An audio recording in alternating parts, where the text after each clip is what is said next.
Hello everyone, welcome to the stream today. We have a really exciting stream here. We have Sebastian and Pierre from Adobe here to talk about Substance Painter. We have Vince and Rob and William here from NVIDIA.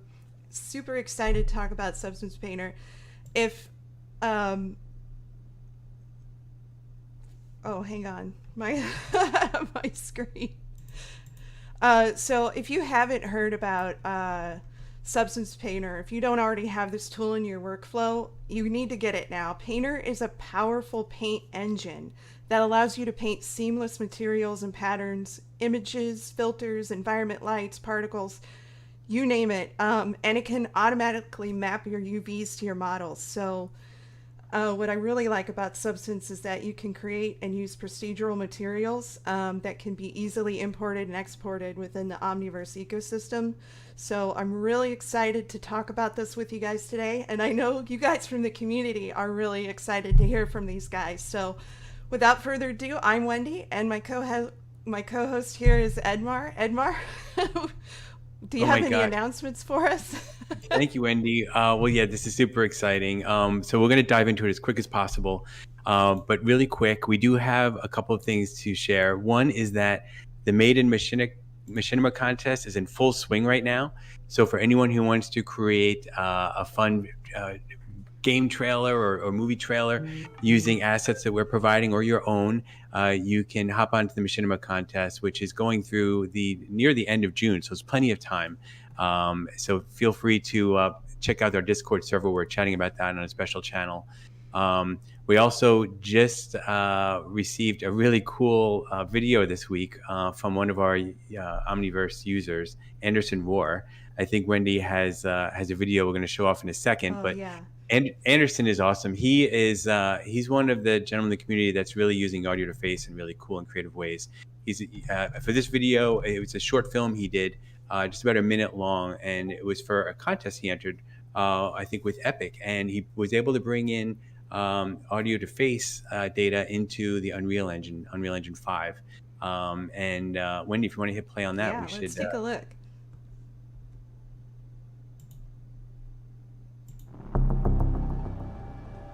Okay, here we go.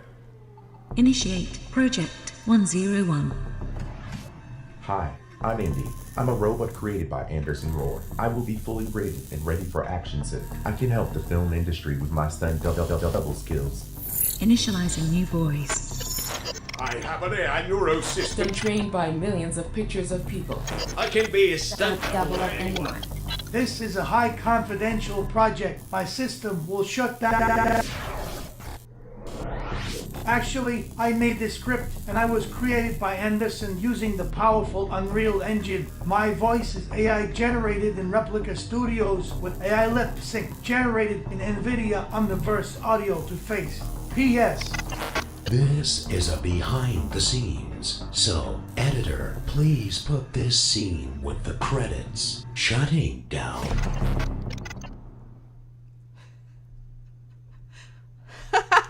That was so awesome. Isn't it wild? So, we came across that because Anderson has been working on some really cool content, but also we are encouraging people to submit your work into the Omniverse Gallery. So if you do a search for Omniverse Gallery, we'll post a link in a second, but we encourage people to post their stills, their movie files, and so that way we can promote, and maybe we'll be able to share your work with the viewers of this live stream on an upcoming show. So anyway, to get right into it, we do have a lot of special guests here today. This is going to be a pretty amazing show. In addition to Sebastian, of course, and Pierre, we have a bunch of people from NVIDIA that are here. Everyone wanted to come when they heard what we were doing. My mom actually called me. I wanted to be on live stream, but she's not a 3D artist, so I told her no. Yeah. Maybe next time, Mom. So why don't we get started? So actually, one of the special guests is Vincent Visbois from our team. Vince and Sebastian, you actually know each other from a little while back, don't you? Yep, I was really excited to be part of this stream because we get one of my best friends of all time, Sebastian, to come and talk to us about his amazing product. So we met I don't even know when it was. It was over 15 years ago, I believe. He might have a better. He's the math guy. 2000. It was in 2004. 2004. Yep. Yeah. It was a while ago, and at the time I was at Autodesk, and I was either on 3ds Max or on Toxic, one of those products. But I ran into Sebastian, and I saw early demos. I was on an early beta of Substance Designer, and I think it was only Designer in the beginning, and then Painter. But it just blew me away. It was just when he showed me that technology of parametric and procedural materials, it just made so much sense. It was just, that's going to be the standard. That's going to be the way everything will be done. It has to be. There's no other way to do it. It's just magic. And so I believed in it so much that we actually ended up becoming roommates.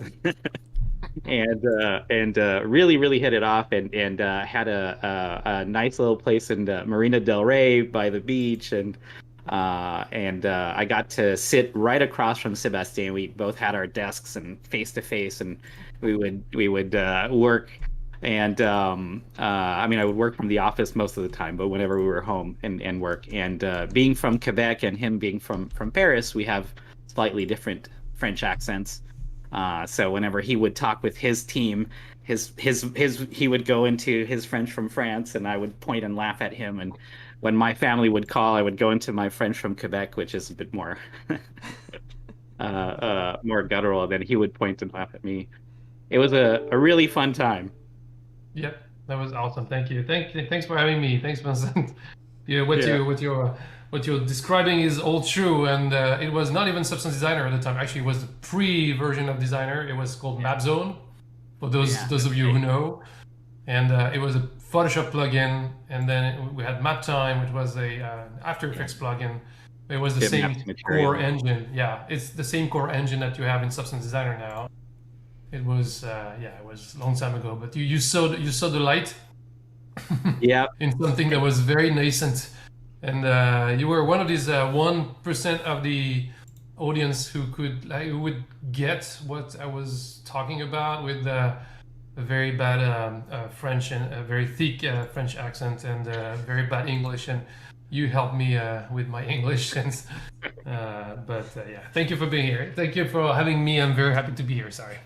Yeah, it just amazing technology, and it's been just wonderful to see the growth of the product, the adoption by all the top artists. This one studio is now using it, then this other studio, and now it's, you try to find a studio that isn't using Substance, and I challenge you probably can't. That's actually interesting. It's again like 2004, like nobody was using it, just like internally. We were the only ones. And then you saw like the time it took for it to actually find its place, right? It took only 10 years maybe, but it started really at the beginning of the 2010s, like with a few studios like Ubisoft and of course Naughty Dog, who like these guys started to use Substance Designer on Uncharted 4, and they were understaffed, I guess, at the beginning, and they wanted to work smart. And at the same time, what happened was there was this big shift from the industry from non-PBR workflows to PBR workflows, which meant all the game developers suddenly had to redefine all of their textures. And they were not using like the good old like diffuse, specular, and normal map. They were using now something called albedo, something called roughness, something called metallic, and still the normal map, and maybe height map at times. And so artists were like, what the hell is that? And what tools do we have to produce all these? And we cannot use Photoshop anymore to produce all these, where it was feasible before, but now you had to really respect the physicality of the materials and some properties. So you could not do anything like stupid and crazy about like the roughness map. It had to mean something, and the metallic map meant something, and the albedo map meant something. You could not like have a metallic map that was a rough or a color map or something. Like you have to respect a few things. And turns out we because we had this tool for so long before, actually Substance Designer was a very robust tool. And I remember basically when the whole industry started to say, well, what do we have out there that can help us producing these PBR materials? We were in the back of the room, like just waving hands, like we're here. We have Substance Designer. And it was super easy for us to adapt Substance Designer to produce this type of outputs. But we've been lucky, basically. We've been lucky being at the right spot at the right time with the right product. Tackling something super difficult that everyone had to do. Exactly. In a artist-friendly way, which is just the magic of Substance, right? Yeah, well, that was Substance Designer, which was still very technical and still very technical and technical artists. But then very quickly also we realized, okay, we need to have a painting app on top of that that would take all these parametric materials that are designed inside of Substance Designer and be able to, as you were saying, when they apply these effects, apply these materials that are alive, that are parametric, so you can save time by just like tweaking them when you paint with them, but at the same time you can like very like quickly iterate on the results and like produce a humongous amount of content, which now we see on productions like Star Wars or something like this, when you want to texture this whole wreckage of a star, what do you call that? The one of these like the ships.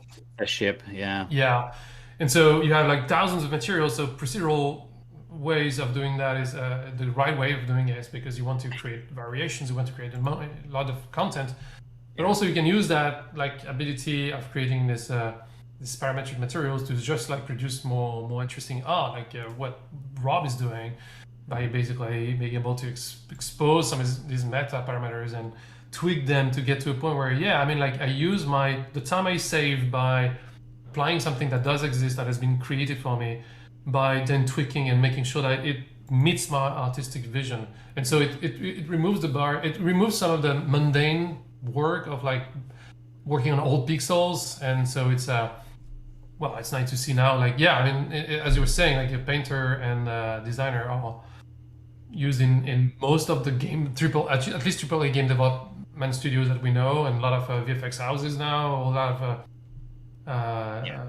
like studios in companies like, I don't know, BMW and more, like creating actual products in real life and doing actual things. And Rob, you've been like design.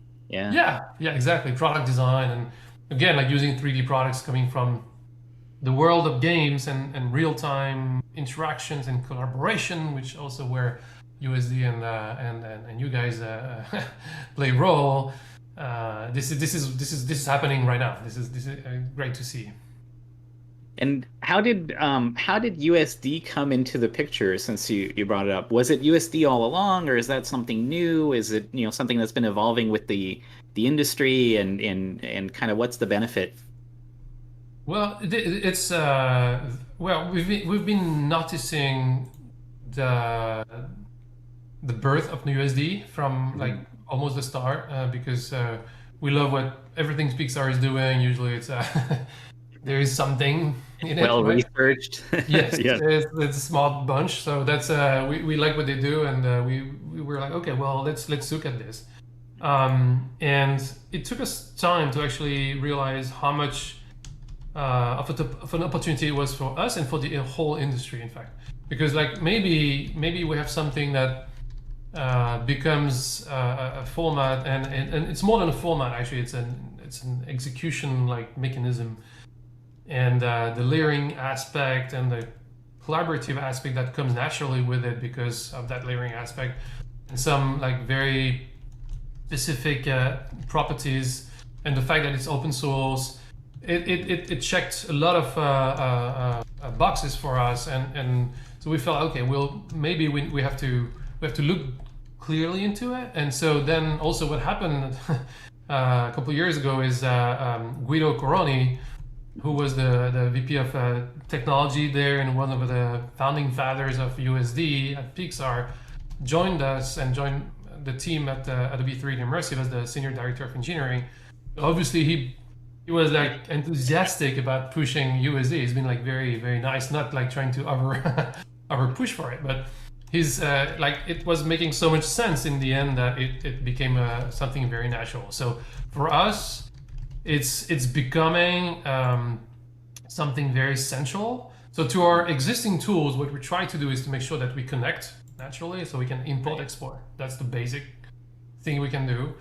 And then with a tool like Substance Painter, and Designer, I think we have connectors, right? So with Omniverse, so we can make sure that when you create something in the Substance tools, you see the changes populate the whole like virtual environment, studio and live. Yeah, exactly.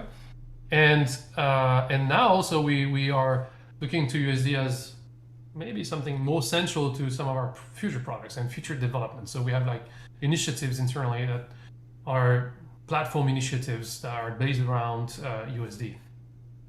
Yeah, that takes us to one of the new initiatives I saw from you guys, the Modeler. And that looks like a very interesting new product. Can you tell us a little bit about that? Sure. This is super interesting. This is based on a tool that we acquired from Facebook and Oculus a couple 3 years ago. Sorry, or 2.5, called Medium.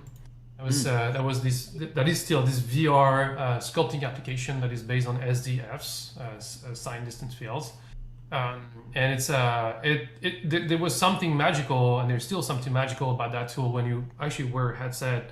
You were in the environment of your creation, so there's no barriers between you and your creation. That's actually something very interesting. Also, the 6DoF type of input lets you being very almost physical with your creation. This is again, for sculptors, there is something unique to that space.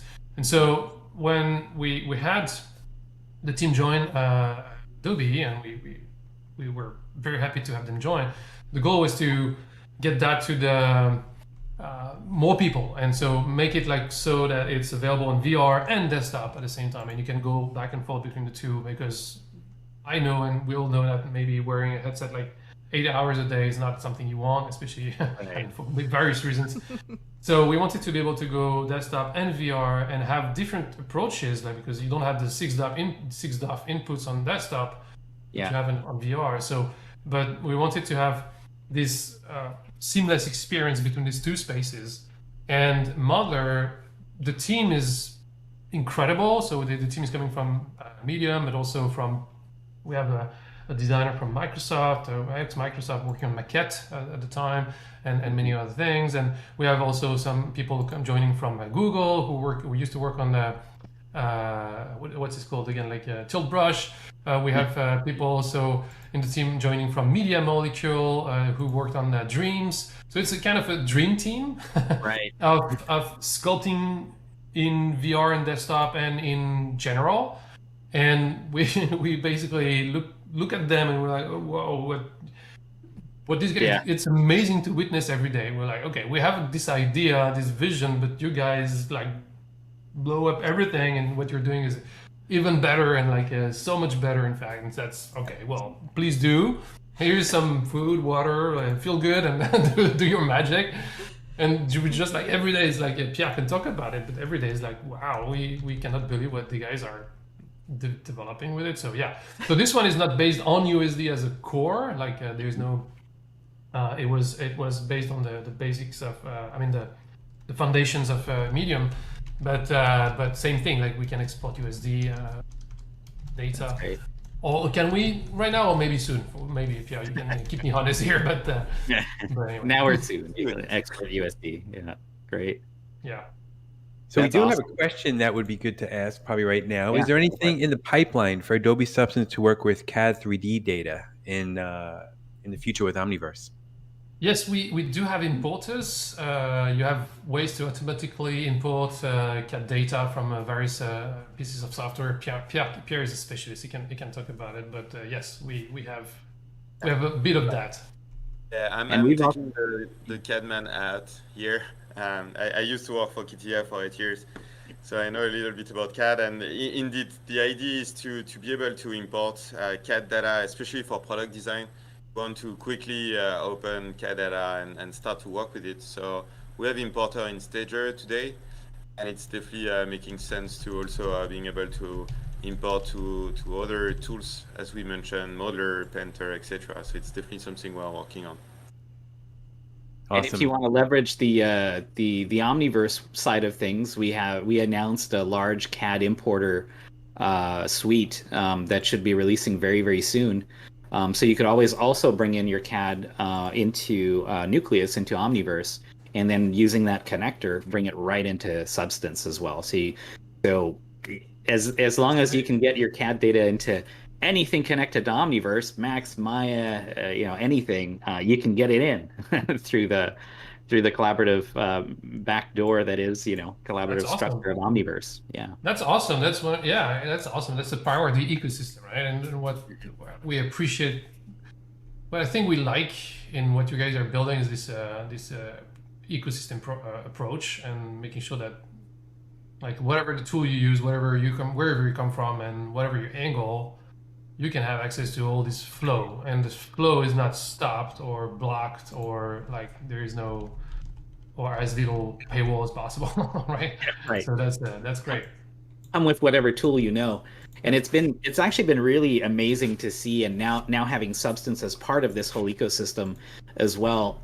It's been amazing to see artists work on a project and no longer limit themselves to one app. Like going into Unreal to bring in an asset, and then going into Omniverse Create to add a tree, then going into Maya to bend the tree, and going into Substance to do the material on the leaf of the tree. And so it's not even it's not a flow anymore. It's kind of like a spider web where you can literally go to Max for a modeling tool, Maya for an animation tool. It doesn't matter anymore. It's not a sequential thing. And it's been really interesting to see that little light bulb switch in some of our artists of saying, I can just jump into any app at any time to do any task. It's no longer an app. It's now you can really go and use the tools you like here and the tools you like there, which is pretty amazing. Once you experience it, it gets very addictive. I agree, and that's the reality of of our universe, of creative universe of 3D. I mean, like, there is no one tool that rules them all, right? It's like a lot of like creatives use like various tools, and that's for the better. I mean, like, when you have options, you can like create your own spider web of connections between all these elements and features. And actually, this is interesting because I feel like the cloud also can allow for this type of collaboration at the feature level, not only the product level. We will end up, I'm pretty sure in the future, we'll end up seeing like bundles of features, like one coming from, you were saying, 3ds Max, and one feature from Unreal, and one feature from Substance, and one feature from Blender, and one feature from something else, right? But all connected at that feature level. The granularity of workflow definition is changing. I mean, the scale of it is like changing. That's very interesting to witness, and that actually we will also have to potentially have to adapt, like, business wise, like how do we make sure we empower like these new workflows and the creative way having these new workflows, because this is the sense of history. I feel. Yeah, it's a big change. I mean, we and even just seeing it, you said NVIDIA, right? We built it. Omniverse was built for our own use internally, for Drive Sim, for Isaac Sim, and so having a core that's Omniverse Kit and all of the functions to be just extensions, we're able to build an app by just cobbling together whatever someone needs for a workflow, and that's exactly how it's built. Even internally, our Drive Sim team uses maybe 300 extensions that are the same as the Isaac team for robotics, but they also have their unique little technologies that they need on top. And then we put in all of our SDKs and our AI and our ray tracing and all these things that are kind of permeated wherever someone needs it. So it's interesting to see now partners also building entire apps off of it, but also having the option having the option to, as you mentioned, just build that little stack of technology, just build that modeling tool or that little extension, and just leverage the free technology stack that we have for graphics. So it's really, and then with those connectors to every app, you can now just pepper those little tools into whatever you need, wherever you need it. Yeah, it's been phenomenal to see the growth, and it's amazing to see companies like Adobe also, putting the effort and connecting into it and embracing USD to really make that whole ecosystem thrive. Yeah, I think the whole industry wants USD to succeed. That's Right. It's one of the first time in history I see that actually. That's right. We go way back, right? We go way back, and so it means that we're old, and we've seen some.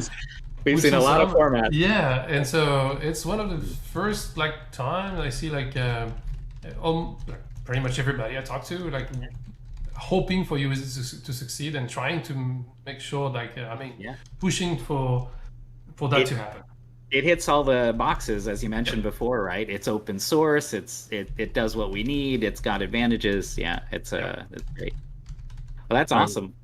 Yeah, thank you so much for the time and to reminisce on old days. I think we're gonna switch over to actually showing it all in action, right? We're gonna do Substance Painter and Substance 3D Painter and also SBSAR, right? Native support for any Substance file, which is pretty cool.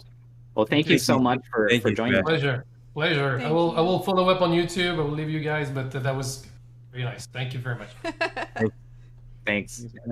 Cheers. So let's get diving into the workflow, and then we could talk to Vince later about if Sebastian did his dishes on time and all that kind of stuff. Yes, his chores done. Okay, so as you can tell, we have more special guests here. So Rob and Pierre actually presented at GTC together. And so that's a great presentation to watch if you want to watch everything and pause it. So that presentation was called New Approach to Fashion Design with Adobe Substance 3D and Omniverse. So that's available on NVIDIA On Demand right now. We'll post a link in a few minutes in the chat. But Rob, your background, I feel like I'm watching a movie being filmed right now. It looks pretty fantastic. I say he looks like a villain. He's got his arch villain chair, the dark background. I love it. Well, so Rob, get in the creative mood. Yeah. Awesome. So why don't we actually, Pierre? Why don't you introduce yourself and what you do at Adobe, and then Rob, introduce yourself, and then if you want, you can start sharing your screen, Rob, while Pierre gets a little background. Awesome. So first thing first, thank you for having us, and also thank you so much for having this opportunity to do this session together with Rob. I've been a big fan of Rob's work for years, and being able to collaborate together was awesome, and also being able to showcase what we've been working on for a long time. David Hansen within the call has been very, very helpful in doing all this. Is how we can bring this power of Substance that Vincent was referring to, like both procedural, scan-based, the capability to change, to tweak materials, and to make it look like more than real, was the objective of our collaboration that we have on the Omniverse, and especially being able to bring those SBSAR files, so the Substance material file, that can be designed in Substance Designer, in Sampler, or coming from our 3D Assets library, how they can be used directly within Omniverse, and while being used in Omniverse, how we can leverage this tweakability, this flexibility we are bringing with those materials. So that was the R&D joint effort, and here I really wanted to thank everyone involved on NVIDIA side and Adobe Substance 3D side, because it's been a tremendous amount of work. And the whole point of all that was to serve our common users, because we want those users that have been using Substance Designer for sometimes decades to be able to use those materials directly within Omniverse. So that was the first part. And then the second part was also to illustrate it with something that is a new things going on. I would say how much the fashion industry is embracing 3D right now is kind of crazy great. And doing it together with a bunch of great tools such as Marvelous Designer and Claw, Browseware, Lectra and others, and also with Omniverse and Substance 3D. So we really wanted to highlight that also with something fairly unique. And here also leveraging the fantastic skills from Rob. So you will see it, right? That's awesome. Well, thank you. So Rob, tell us a little bit about what you focus on the Omniverse team and what you're going to show today. Okay, yeah. I'm Rob Bryan Jr. I am on the design team that handles a lot of like the marketing keynotes for NVIDIA, so GTC, Computex. Usually when we're presenting some new technology or new products or hardware or software like Omniverse, I'm on the team that creates the visuals that explain what this new technology is. So all beautiful work created in Omniverse Create using tools like Substance Designer, Houdini, Maya. There's so many beautiful ways that we can get the job done that as an artist allows me to be really, really flexible. Like I'm not stuck in this one tool, which every tool has its limitations. So I'm not stuck with using this one tool and trying to make it something else because you have to use this one tool. So if there's some simulation that we need to do for a show, I can hop into Houdini, do a simulation, export that as USD, bring it into Create, or take it to Substance Designer, add some procedural materials, and then bring it back into Create. And then it's just such a beautiful workflow. And I don't even have to really think about it. And like Sebastian was saying, it's USD just makes it all possible to get all of that technological, I guess, obstacles out of your way. Everything is just universal, and that's what's so beautiful about it. I can just create. I'm not having to worry about, okay, how do I convert this to this? And oh, well, Houdini wants this, and then I have to make sure Maya can accept. All of that is in the past, and everything is just USD, and it's just so beautiful. So a lot of what I do personally is personal exploration. So photography to design to, of course, 3D visual effects. And I'm always wanting to grow. And I don't really like hitting a ceiling where there's this one thing that I'm doing. And once I've mastered that thing, I'm sort of standing in the middle of a desert like, okay, now what? Where do I go from here? I'm always trying to look for relative pieces of technology. So for example, I guess in 2017, I started trying to figure out how to create believable fabrics in 3D. At that time, there was a lot of textures that was being done, and I was trying to figure out how to just bring those subtleties, those nuances that you see in real life from a photograph that it's very, very hard to recreate in 3D unless you're intentional about it. Like those imperfections of where, even though you have maybe a knitted t-shirt, all of the knit isn't perfect. There's some flyaways, there's some frizz that's sort of hanging off, and all of those things are what we see every single day, and our mind knows when it's missing. And so in 3D, I went down this rabbit hole of trying to figure out how can I add all of those nuances and all those subtleties into my 3D work so that the idea of whether it's 3D or whether it's real is completely removed from the viewer, and they're actually just able to appreciate the art. So I started doing procedural knitting, and that took me down a whole nother rabbit hole. Recently, I started knitting in real life, which another rabbit hole, and I love that. I love how I can just keep going down these different rabbit holes and somehow connecting them all together. And so when I was working on the presentation for GTC, trying to figure out what to present, what subject matter to present. And so I started recently doing these scarves, like infinity scarves, making them in real life. I kind of knew how to do them in 3D. So then Substance came out with Sampler, which you can take photographs of your fabric, so I can knit this thing in real life and then photograph it and then bring it into Substance 3D Sampler and then create a texture out of it and then bring it into Omniverse. It's just mind blown. So it's just like geek overload for me. I was just like, so I can use everything. I'm not just tied to a computer, for example. I can actually be on a knitting loom and do my thing, knowing that eventually this will be virtual. And I love that. I love the freedom of not being locked into anything. And I think that's probably the biggest attribute of Omniverse. It's if inclusion was a software. It doesn't care what you are. It doesn't care if you're Houdini. It doesn't care if you're physics. It doesn't care if you're materials. It doesn't care about any of that. It wants everybody to come and play well together. And that's beautiful for me from a moral standpoint and a technical standpoint. So if inclusion was a software, I'm going to put that on a t-shirt. That's awesome. I love it. I love it. Someone did comment that they feel like they're watching someone from the future right now, Rob. So you... So the flux capacitors over here. I'm just waiting to. Yeah. Gotta get all up right. to So, speed. So definitely, anyone who's watching, feel free to start posting your questions. I see a bunch of great questions actually in the chat right now.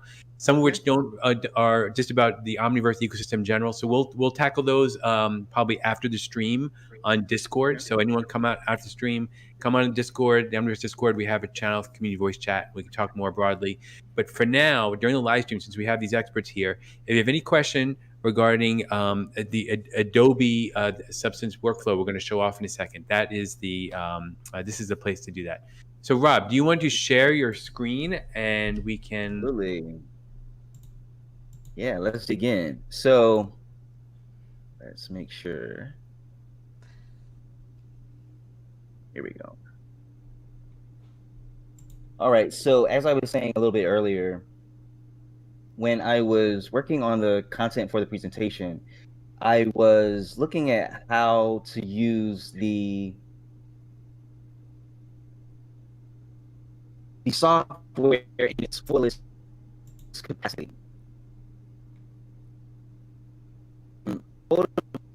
The actual knitted scarf that I did in real life.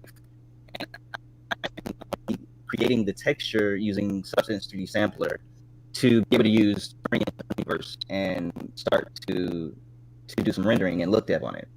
So of course I have my color checker, I have my light tubes, and just a few comments on this guy. So one thing I didn't show here, but I do want to, this is great for me to get to talk about. So Substance 3D Sampler allows you to import multiple light directions. So for example, in this setup, I have 4 different light tubes, which I use because they have very, very few shadows that sort of obstruct the actual diffuse and albedo. So I have 4 different tubes on each side of this fabric, and Substance allows you to be able to take photographs of each light individually and all 4 of those, and it will combine in a very intelligent way a really believable fabric that looks like it's believable. It has your normal map from the left, from the right, top to bottom, and that's beautiful. It's all in sort of, it does it all for you. So you would have to input one image, and then there's a lot of delightening you have to do. So it's great for that feature of Substance 3D Sampler. And let me cue my other video. So what I did after that was I went to Houdini, and what I did was I brought a simulation. I created a simulation of sort of this swirling fabric that was just really, really beautiful. And I was inspired by a lot of the fabric, and I'll do a quick story. So when I was doing the presentation, I went to various fabric stores. So there's an African fabric store here in San Jose, which I did not know about until I did this presentation. And I mean, it was floor to ceiling of all of these beautiful fabrics from Ghana, Nigeria, just everywhere. And I sort of just picked out a lot of the ones that were really, really vibrant, and I brought them home and I did some B-roll footage of it. And then I went to an Asian store, and they had all these beautiful silks and all of these beautiful, I mean, just you could feel the softness by just looking at them. And again, floor to ceiling, it was just a very beautiful experience to just go and see these things in real life. And I even had a coworker who had a family member from Panama, and she brought me some fabrics from Panama, like real fabrics. And these things are insane. They're hand woven, hand stitched, and it's just so meticulously well done that it's mind blowing to me. So I photographed all of those different fabrics, and it's beautiful. It's like you can bring all of these different cultures and all these different colors and all of these different approaches, techniques of making this stuff, and you can bring it all and just photograph it, and then know that you can make this beautiful material that's going to be usable and create Houdini, Substance, Maya, Max, Cinema, all of those different pieces of software. And that's where the power is. You're so free to create anything. And I guess as an artist, that's all we really want, right? We just want the freedom to be able to create anything our imagination can conjure up. And so this workflow is amazing. So let me show you guys a few other examples of how this works, how seamless this works.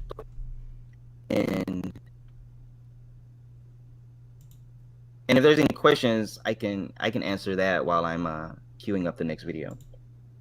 Just a small technical note. The audio is breaking up a little bit. It seems to be better now, but it seems to be breaking up when he plays a video. Okay. So maybe I will. So you can mime whatever is in the video, So and we will. Or maybe just scrub through without hitting play button. Gotcha. That makes sense. All right. So maybe I can share also our so the software, the Adobe Substance 3D Sampler, used to be called Alchemist, and we recently changed the name to Sampler because it's all about that, like how you can convert from the physical world to the digital world, and maybe at some point also from the digital world to the physical world through 3D printing or other kind of technology. So we really aiming at blending the barrier between the physical world and the digital world. That's super exciting. And another capability of Sampler is also to capture lighting environments and being able to convert into HDRI to be used afterwards in 3D software in general. That's the kind of thing we want to capture the real world to bring into the virtual world, to enrich the virtual world, and maybe going back to the physical world with it.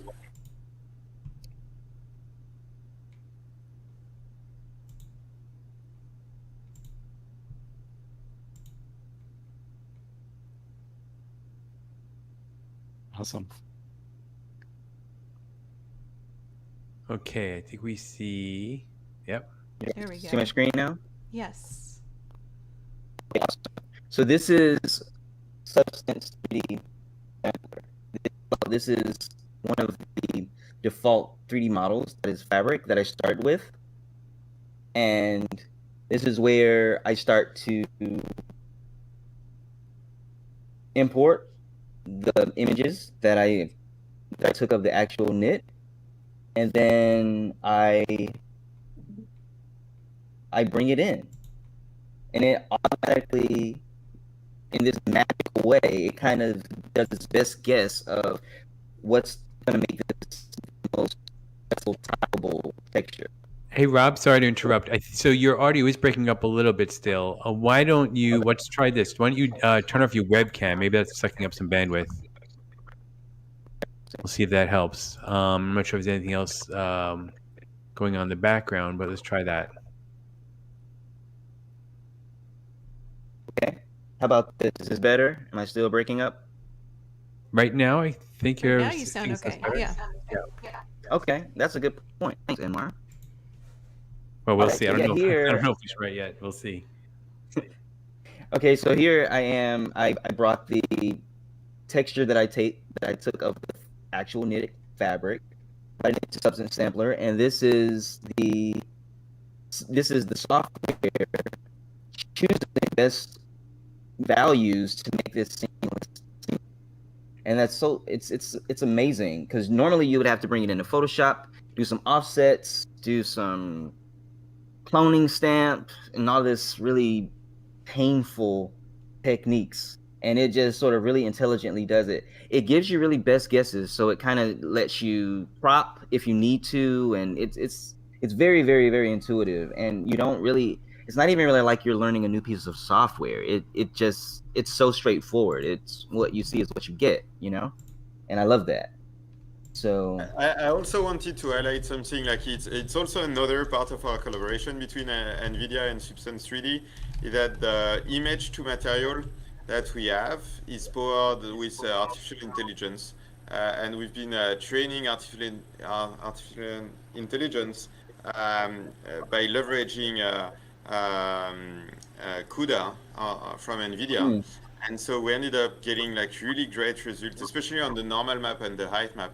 What is interesting is that here, when we are doing it, like converting like the image into a texture, we are getting all the different maps together with it.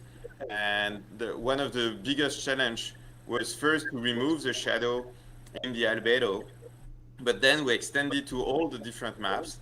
And now we are reaching a level of quality that was hard to imagine before leveraging AI. So we are very excited about that. So it's a collaboration within the collaboration. We have the collaboration on Omniverse, but we also have collaboration on software. And on software, definitely the image to material powered by AI is through a strong relationship between NVIDIA and Substance for a long time now. And it definitely shows. And so once I have captured the photograph of the knit, I brought it into Substance 3D Sampler. It does its magic. Now I have albedo, diffuse, roughness, normal, height, all of these beautiful textures that I can now use. As Sebastian said, PBR, everything is completely universal and it's using PBR standards. So even if this needed to go to Unreal, no problem. It's all set up and it's amazing. So, okay, so now we have the texture. Let's bring this into Omniverse. So then the next thing I did was, next video, is I brought this guy into Omniverse. And can you guys see my screen or is it still? Yes. Yes. Okay. Okay, cool. So, yeah, I brought the model that I did. This is I created. Gosh, it's still breaking up. It seems to be worse now. I wonder if there's anything else going on, any apps you're running, or you're not on a VPN right now, are you? Something else might be.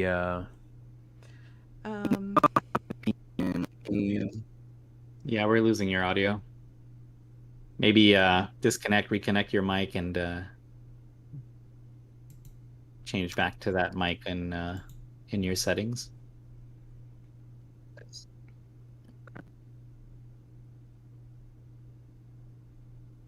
Okay, so while we troubleshoot that, Vince, so we have a couple questions about like extensions and connectors and how do they get made. Generally, like the best way to have an extension done is by requesting the company, right, that they work on the extension. Oh yeah, or making it yourself, right? The whole platform is available for you to develop on. So we do have a developer resource center. If you open up the launcher and you go into Learn, there's a developer resource center, and we actually provide a sample of a connector, and that's the sample that a lot of our third-party partners have been using to build their own connectors, right? Most of the work of a connector is exporting to a USD. And maybe converting materials and converting some of that data over to the Nucleus server, so that then you can start doing all that collaboration. So we provide a sample connector that third party can use. If there's an application that you want to use that doesn't connect yet, because you don't have to have a connector, right? The connector is to do live collaboration, but in a lot of cases you don't need a live connection. If you're bringing a CAD file in, you probably don't want to move a bolt in Omniverse and have it move in your CAD file. You might not need that kind of bidirectional live, and so you can also import, right? You don't need a connector to get started. You can import files in, and it'll convert them to USD as well. But if there is a product you want a connector for, talk to whoever makes that product, and and tell them there's an easy to use sample provided by NVIDIA that they could use to make their own connector, or work with us to make that happen. But the first step is really that the product needs to be able to export a USD. So usually that's part of the work that needs to be done by the company. They have to kind of see that benefit. And for extensions, you can also build your own extensions. We actually just published a video on how to make your first extension. So if anyone wanted to build tools to add on to their ecosystem, and they can, and just again go to the Developer Resource Center. We've got some great resources there on how to create extensions and connectors, and you can even make your own apps. Wendy manages the forums, and we have great sections there for developers. And we just recently opened up a whole new category of channels on the Discord server specifically for developers and creating extensions, connectors, and of course we have channels for each of the major apps too that we're working with. So you definitely have some great resources, not only for documentation videos, but also for live back and forth with other users, whether it be on the forums, where you can also chat with our developers and engineers, or on Discord. And what I'm seeing something really wonderful on Discord actually the past few weeks, and it seems to be getting better every week.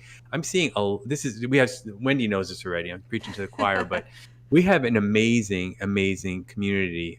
So what I'm seeing most lately is that there are so many users that are helping other users before we can even jump in and try to answer a question somewhere. Someone else is jumping in and saying, "Oh, try this," or "This is what I did," or so that's just fantastic. So thank you, everyone who's using Omniverse and helping others start using the platform.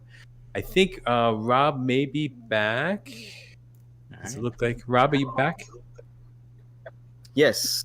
How's the audio now? Is it crystal clear? Okay.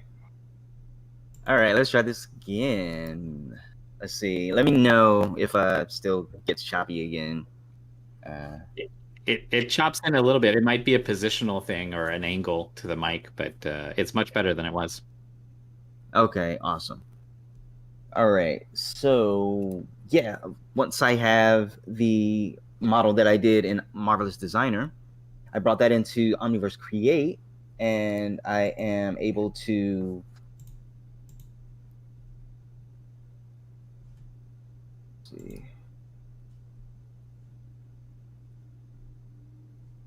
bring the texture of the material that I created in 3D Sampler.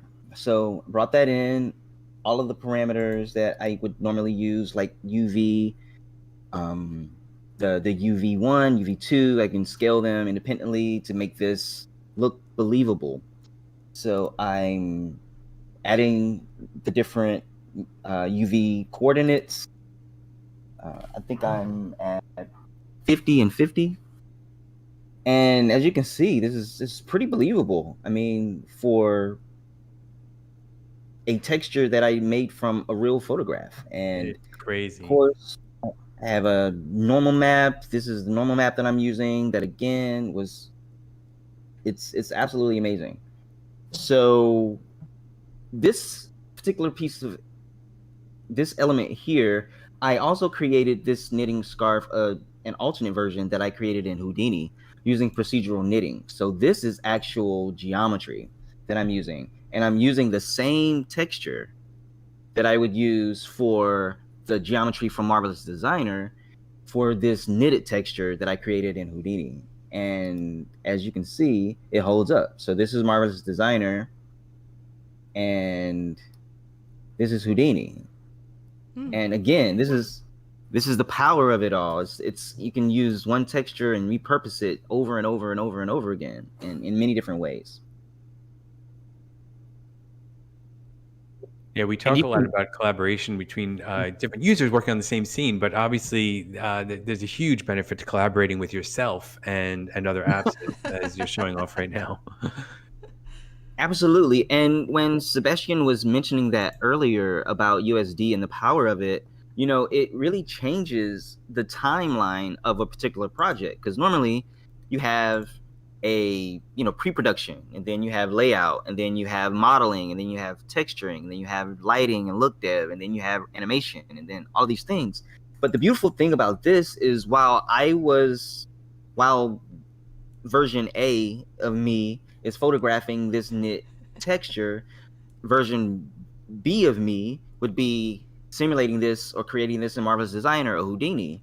And then version C of me would be taking that version of the photograph and taking it through Substance 3D Sampler, making a texture out of it. And then version D of me would be an Omniverse using all of these things. And it can go back and forth. So I could re-simulate this thing in Marvelous Designer. Because these textures are seamlessly tiled, it can go back and forth. So instead of it being wrapped around someone's neck, it could be lying flat and the texture still holds up. And you can just sort of ping pong. It's no longer necessarily a linear timeline. It's almost a fluid, like the spider web attribute that was mentioned earlier. And that's the power. It's like everybody can be efficient at all times in the pipeline.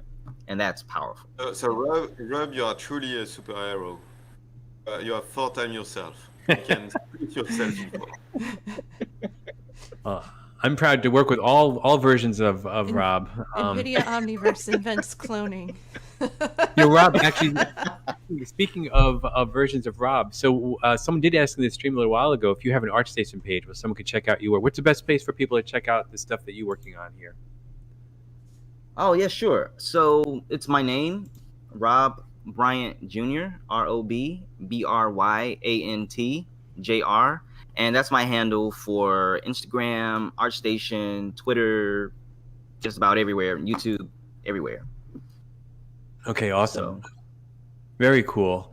All right. And we also have, let me see, I have to switch screens here. So David is still here. David, how are you doing? I would not want to miss the opportunity, not only to talk about your awesome background, but to welcome you as a first-time guest on the stream from NVIDIA. You want to tell us a little bit about what you do here?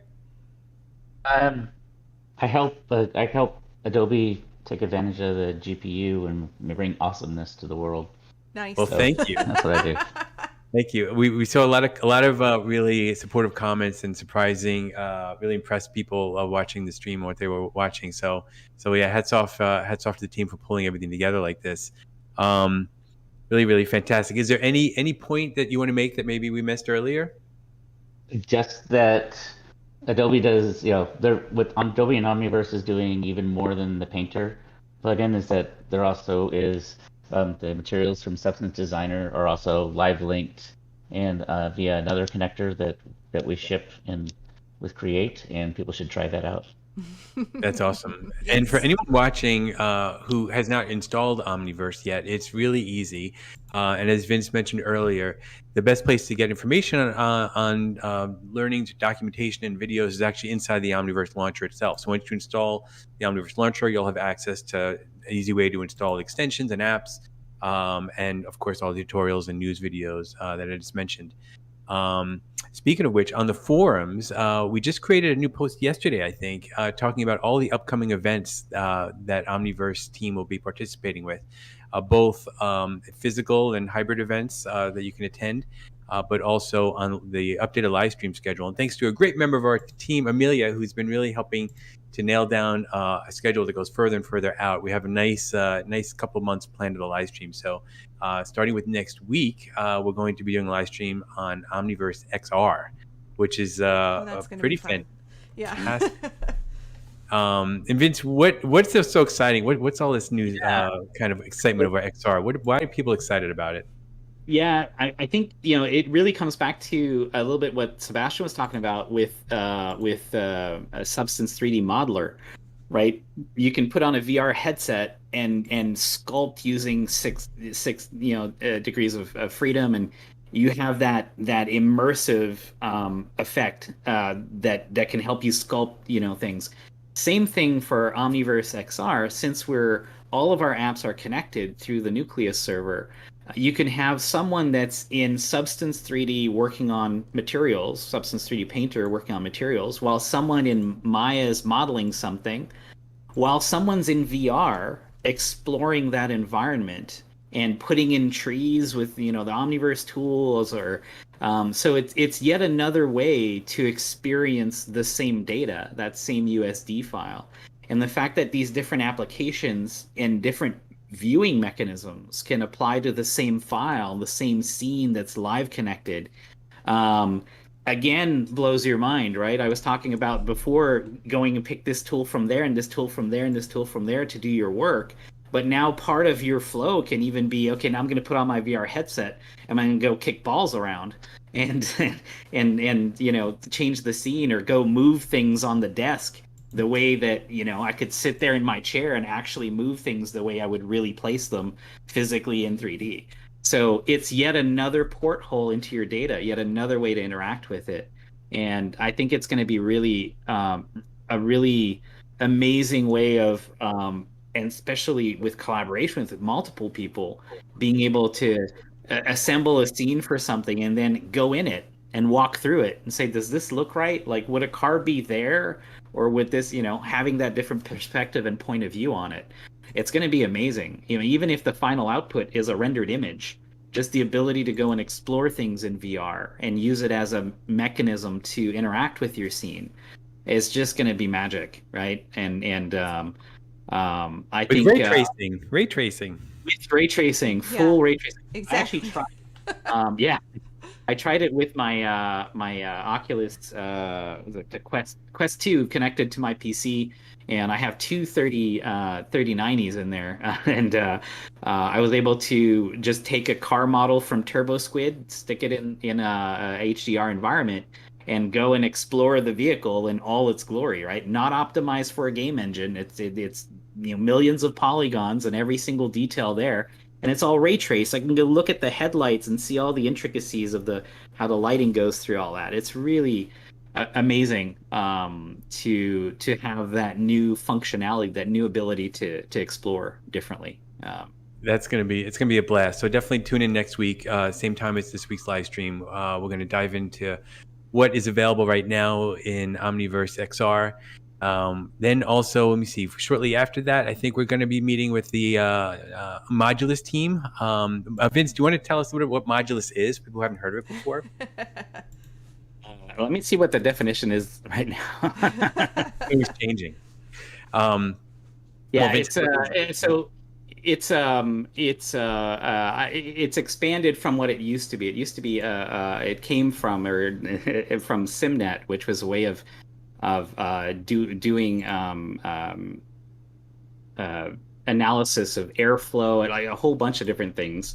It's expanded to do a lot more. So I don't want to do a disservice by underselling it because I know the origin point of it. But it's a tool that we use internally, even just to see how airflow goes through a server and how changing the model would affect the airflow through it and the density. And so it's an engineering tool to be able to use AI and analysis methods to design objects. It's going to be really cool to see that new technology kind of added to that Omniverse stack. And that is part of our Getting Started series. So this is meant for people who are just kind of getting familiar with an application or a technology. So perfect for those who are unfamiliar with it.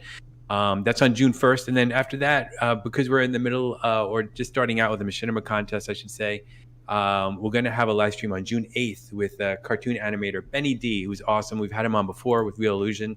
He's going to actually show us, like, I convinced him, I don't know how, but I convinced him to actually break down his submission that he's working on. And break down his workflow. I have a feeling he might be submitting doing a couple submissions. Maybe he's showing us the one that he doesn't want to share, but we'll see. But he's going to show us workflow. So if you're interested in entering the Omniverse Machinima contest, it'll be a great live stream on June 8th to kind of watch how a professional cartoon animator, what their workflow looks like. And then Vince just mentioned TurboSquid. Speaking of awesome partners, on June 15th, we will have TurboSquid as part of our Partner Spotlight series. That is going to be awesome. And TurboSquid has been a fantastic partner, right, Vince? Yeah, it's been amazing to see. They were one of the early adopters, I think, of really taking on USD and converting assets. And really going that extra step because if you're familiar with TurboSquid, they sell a lot of assets from different artists, and the assets might be highly optimized for different 3D applications. And the materials, the complexity of PBR materials, there's a whole bunch of renderers out there that have different ways of dealing with things. And so if you have a max file with V-Ray materials, there's a lot of effort that went into optimizing that conversion to making it a universal PBR and universal model. And so they've written scripts internally and all sorts of back-end tools to provide a better universal asset, a better Omniverse asset, a better USD to their customers. So they have hundreds of thousands of objects that have been converted that are available. And they've actually been integrated right into the asset browser. So inside Create, you can actually go into the asset browser and you can browse through all of those assets from TurboSquid, from Sketchfab, from TwinBrew for the materials. It's really, really cool. Actor Core for animation. It's really cool to see all of those things kind of brought in, where you can very easily find. You can search for a car and find, car models from all of those places, and drag them in if they're free, or and pop out and purchase them if you need to. And so, it's been really good. TurboSquid did tons of work to really kind of optimize the conversion process over. I remember about 10 years ago, and everything was Max. Everything was 3ds.3ds, and you could find like any Maya. Like nobody was doing any assets for Maya or anything else. And so I remember that. So now to see everything just be so easily converted to USD is just, oh my God, it's an artist's dream come true. It really is. And you bring that asset into your Nucleus server, and now you have a URL to go to it, and you can go in any app from there. It's been really cool to see. Yeah. It's an amazing time. Actually, all the tutorial from Rob that you saw parts of today, you can go watch that in its entirety. We also have a Substance 3D Painter connector overview video. We have an SBSAR, which is native support video. They're all in the Adobe partner playlist that you can find inside the launcher. So if you just run the launcher, go to Learn. Right underneath the basic videos, you'll see Omniverse partner application tutorials. Just click on Adobe, and you'll see the GTC sessions. You'll see all those product videos. Really, really easy way to go and brush up on what we showed today and get started. Yeah, that's a great tool that people can use. So as you can see, we have several great live streams coming up. I've started to add all the live streams onto Discord events. So if you on our Discord server, which is just discord.gg/NVIDIA Omniverse, you'll see events on the top left, and you'll see our upcoming live streams. You can opt into them so you get notifications. But we also want to hear from you about what live streams would be super helpful in your workflow, either as a creator or as a developer. So let us know what's really kind of important topic for you, and we will we'll plan one. We actually have a nice series coming up specifically focused on developers. So I'll have more news on that very soon. We're just getting that together. There's also lots of cool stuff happening on the development side that you'll hear about in the coming weeks. Okay, so what we traditionally do now is following the live stream, we head over to the Discord server, once again, NVIDIA Omniverse, and we can take questions from people who we couldn't answer directly during the live stream, and a great chance. Pierre, David, Rob, if you are available, you're welcome to jump on, and it would be great to chat with you for a few minutes with the community. The channel is called Community Voice Chat. So Wendy, thank you so much. And Rob and Pierre and David and Sebastian and of course Vincent Brisebois, all-star dream team today. So thank you everybody. Speaking of dream team, for our community who joined and asked us great questions and followed along. We look forward to seeing you again next week. But for anyone who could join us, why don't you hop on over to Discord, and we'll see you in a few minutes. All right. Thanks everyone. Bye. It was great. Have a good one.